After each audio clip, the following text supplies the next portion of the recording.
Murkanya Luhut Binsar Panjaitan dituduh Haris Azhar dan Fathia Maulidiyanti bermain tambang di Papua. Menteri Koordinator Bidang Kemaritiman dan Investasi, Menko Marves, Luhut Binsar Panjaitan naik pitam dituding terlibat dalam kegiatan bisnis pertambangan di Papua. Respons Luhut Binsar Panjaitan dibeberkan Jaksa Penuntut Umum, JPU, dalam surat dakwaan Direktur Lokataru Haris Azhar dan Koordinator Komisi untuk Orang Hilang dan Korban Tindak Kekerasan, Kontras, Fathia Maulidiyanti dalam sidang perdana di Pengadilan Negeri Jakarta Timur, Senin, 3 April 2023. JPU membeberkan rekaman video judul, "Ada Lord Luhut di balik relasi ekonomi Ops Militer Intan Jaya. Jenderal Bin juga ada?" Ngehamtam, diunggah pada akun YouTube Haris Azhar pada 20 Agustus 2021. Rekaman video diputarkan oleh Asisten Bidang Media Menteri Koordinator Bidang Kemaritiman dan Investasi, Singgih Widyastono.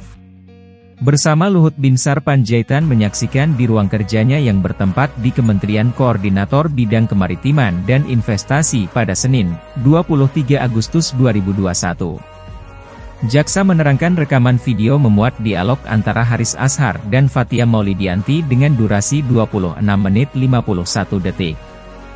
Pada menit ke-14:23 sampai dengan menit ke-14:33 memuat pernyataan dari Fathia Maulidiyanti.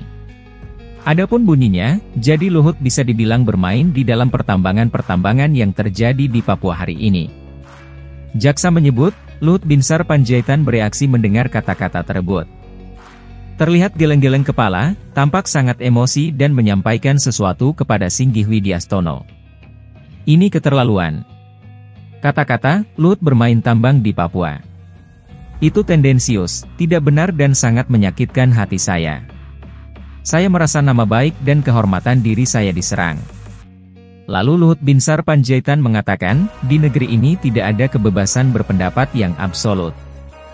Semua harus dapat dipertanggungjawabkan, ujar jaksa.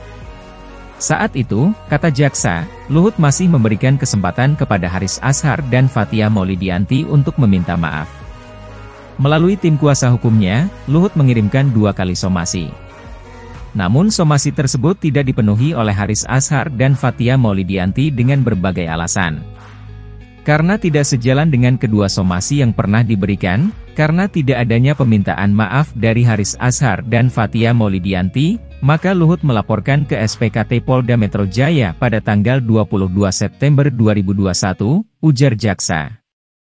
Haris Azhar dan Fathia disebut berniat menyerang Luhut Binsar Panjaitan.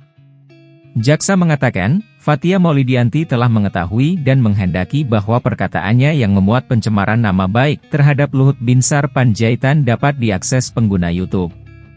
Di mana perkataan Fathia Maulidiyanti bukanlah merupakan pernyataan akurat yang diperoleh dari hasil kajian cepat karena dilakukan dengan itikat buruk untuk menyerang nama baik dan kehormatan salah seorang jenderal atau purnawirawan yaitu, Luhut Binsar Panjaitan yang dinyatakan oleh sebagai seorang penjahat, ujar jaksa. Jaksa menerangkan, Fathia juga telah mencemarkan nama baik karena menyebarkan informasi bohong dan tidak benar. Dalam hal ini, Fathia menyebut adanya keterlibatan Luhut Binsar Panjaitan dalam kegiatan bisnis pertambangan-pertambangan di Papua.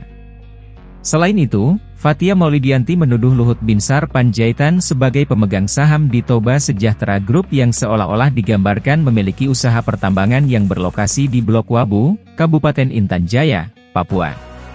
Padahal, Luhut Binsar Panjaitan sama sekali tidak pernah memiliki usaha pertambangan yang berlokasi di Blok Wabu, Kabupaten Intan Jaya, Papua maupun di wilayah Papua lainnya.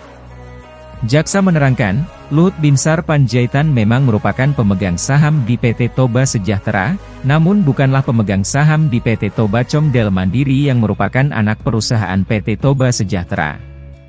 Bahwa PT Toba Comdel Mandiri pernah melakukan penjajakan kerja sama dengan PT Madinah Kuarata-Ain. Namun tidak dilanjutkan lagi hingga saat ini dan PT Madinah Kuarata-Ain hanya memiliki kerja sama konkret atas perjanjian pengelolaan Derewo Project dengan PT Vintage Binar Nusantara pada tanggal 23 Maret 2018 yang ditandatangani oleh Paulus Prananto selaku Direktur dan pemegang saham mayoritas PT Vintage Binar Nusantara yang bukan merupakan anak perusahaan dari PT Toba Sejahtera.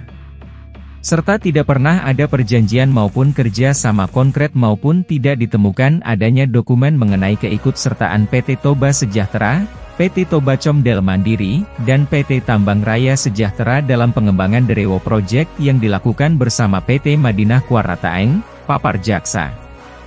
Jaksa juga menyinggung akun YouTube Haris Azhar bukanlah termasuk media persidangan elektronik dan tidak juga termasuk media massa elektronik, serta bukan media publikasi resmi dari akademisi atau organisasi masyarakat sipil. Namun hanya sebatas media sosial pribadi, sehingga Haris Azhar dan Fathia Maulidiyanti dalam menyampaikan informasi melalui akun YouTube, seharusnya tetap memerhatikan perlindungan hak asasi manusia, dengan cara tidak menyerang kehormatan atau nama baik orang lain dan memerhatikan asas praduga tidak bersalah.